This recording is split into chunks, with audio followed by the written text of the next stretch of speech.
Hey guys, welcome back to another video. My name is Sharina for all of my new subscribers, and today I'm going to be showing you how to do sublimation on 20-ounce tumblers. So we're going to learn to sublimate on 20-ounce tumblers, and I'm also going to give you a few tricks and tips so that your tumblers will come out perfect, vibrant, and colorful, and you'll have the best outcome that you can possibly have while sublimating on tumblers. So let's get into the video. Items that you will need for this project are you will need some heat protective gloves. These ensure that you don't burn your hands. These are very essential. You will also need some rubber gloves to ensure that you don't get any oil or anything from your fingertips while handling the tumblers. Also, heat resistance tape. This holds down your image onto your tumbler. You need this type of tape. You will also need alcohol and a few paper towels just to clean the tumbler off before you get started. As far as machines, of course, you would need your computer and your sublimation printer. If you don't have an actual sublimation printer, I have a video where I'll show you how to convert your EPSON EcoTank into a sublimation printer. It saves you a lot of money versus buying an actual sublimation printer, so I will link that down in the description.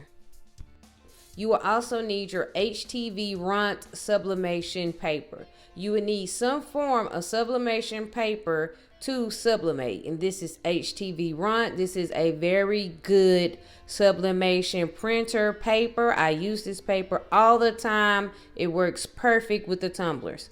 You will also need, of course, your heat press. You will need a tumbler heat press. A lot of people use convention ovens, but we're using a heat press today.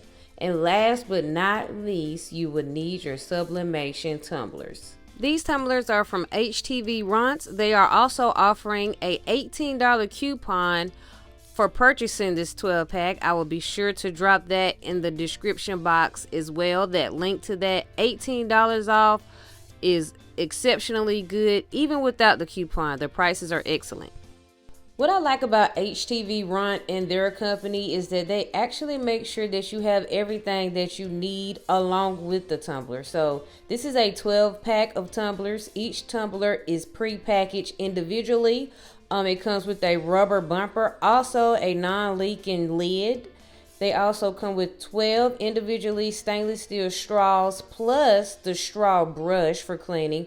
Also, they provide the HTV RONT sublimation paper, and they come with directions. So if you're going to use a conventional oven or a heat press, they have step-by-step directions to make sure that you get that done. They also have the wrap for the conventional oven. So like I say, everything is already in the box. Everything that you would need besides your computer, heat press, and printer. You can add just about any picture or photo to your tumblers, but I like to use the tumbler wraps off Etsy. They cost a little, but they're nice. For example, we're going to use this one. This is $1. This is not what we're going to use today, but you want to make sure that it says 20-ounce skinny because that's the size of the tumblers that we're going to use. Again, we're not going to be using this picture. This is just an example. Once you place your order, Etsy will automatically send the file to your email. Make sure that it is a tumbler wrap that you want because you cannot get your money back because it is a digital file. There's no way to replace your money. Once they send it to your email, you can click view your files on Etsy and it will automatically take you back to Etsy. And then you would click download. Once you click download, it will download it to your computer. Therefore, you will be able to print out your photo or your tumbler wrap file. The program that we're going to be using to print will be Silhouette Studio. A lot of people use Photoshop, but I find Silhouette Studio a lot easier. It's free. It's just like Cricut Design Space. The layout is just a little different. So this is your home page. This is what your home page will look like. At the top under page setup, you want to make sure you click the blank page.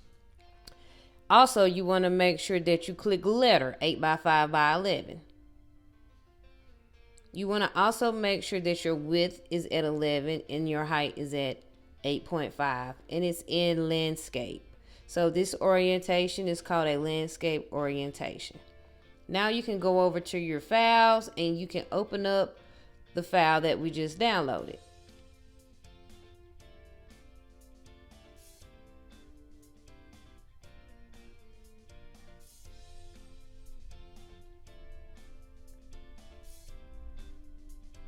Once your file is now on your page, we will need to resize it so that it will fit our tumblers perfect. This is the first tip. A lot of people use a 9.3 by 8.2, but I'm going to be using a 9.323 for the width. Trust me on this. And then we're going to use a 8-inch height.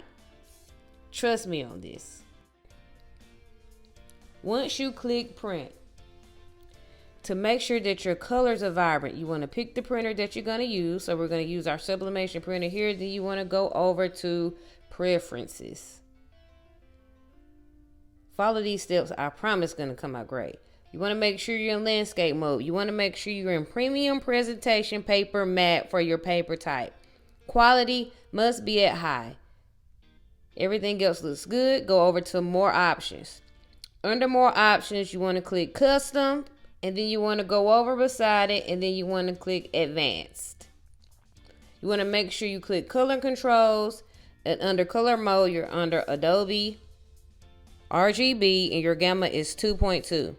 Your brightness should be at a 9. Your contrast should be at a 7.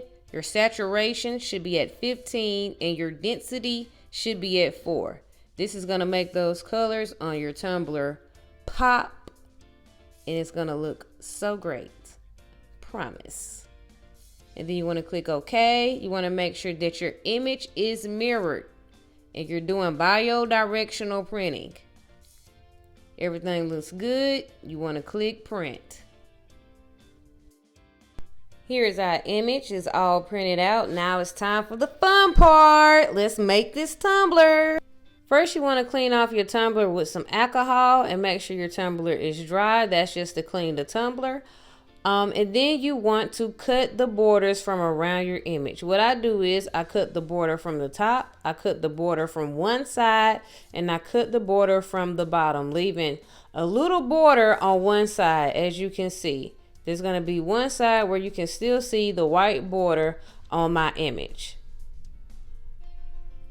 Then what I do is I take a piece of my heat resistance tape, and then I lay a long piece of tape down the side where you can still see the white border. So on the side where we did not cut the white border off, I'm just going to lay a piece of tape that goes along the entire side of the image onto the back of the sheet, as you can see. And then you want to cut off the excess tape. So after you lay your tape along the side that still has the border, you want to cut off your excess tape. After you cut off your excess tape, then you want to cut off that white border. Once you cut off that white border, it should cut off half tape onto the white border, and then half tape should still be on the back side of your image. This helps from ghosting so that you will have a nice crisp cut seam and everything will align perfect. I turn my cup upside down, and then I wrap it with my image. You want to pull your image tight. So I had to take off my gloves just to make sure that I got that tight wrap. And then you lay a piece of tape in the middle. And you want to follow along the seam, ensuring that you put a piece of tape on all the gaps you may see, and make sure that you pull your image as tight as possible. If you can't pull your image tight, you might want to go up a size. So maybe go up from a 9.323 to like a 9.34. But I use this size dimension because it works perfect and I don't have that overlay.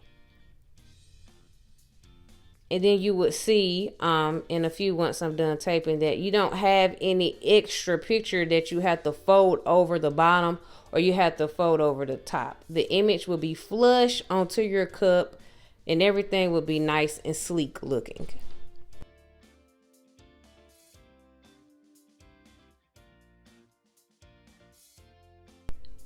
Now it's time to press it with our heat press, and I have my heat press set at 356 degrees, and I press it for 45 seconds 3 ways. So I'll have it with the seam facing down for 45 seconds, and then I would turn it until the seam is facing out away from me for 45 seconds, and then I would turn the cup where the seam is facing towards me for 45 seconds. Then I will pull it out and press the ends for 15 seconds. And then I will turn it facing away from me for another 10 seconds on both sides. Once you're done heating your tumbler, be sure you have on your heat protector gloves so that you don't burn your hands, because this tumbler will be extremely hot. And then you just remove all your tape and peel off your image, or what was your image, because now your image will be on your cup. This is the best part of sublimating tumblers, in my opinion, is the peel off. Make sure that you check your seam. Make sure that there's no imperfections or anything, any ghosting or overlays.